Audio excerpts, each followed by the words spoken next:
احنا هنا يا ولاد في معبد الكرنك، وهو يعتبر مجمع للمعابد المصرية القديمة، حوالي 11 معبد. وطبعا اسم الكرنك كلمة عربية مش مصرية قديمة، لكنه ليه أكتر من اسم في الحضارة المصرية. يعني مثلا منها بر آمون وبيت سوت. يعني ايه بتسوت يا أستاذ عصام؟ وايه أهمية المعبد ده؟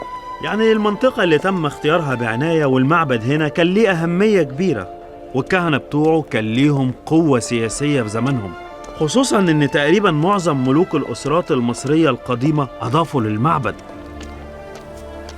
ومن أهم معالم معبد الكرنك هي البحيرة المقدسة، واللي كان ليها مكانة كبيرة زمان. ومن أهم عناصر الإبهار فيها إن ميتها ما بتجفش طول السنة، من أكتر من حوالي 3000 سنة.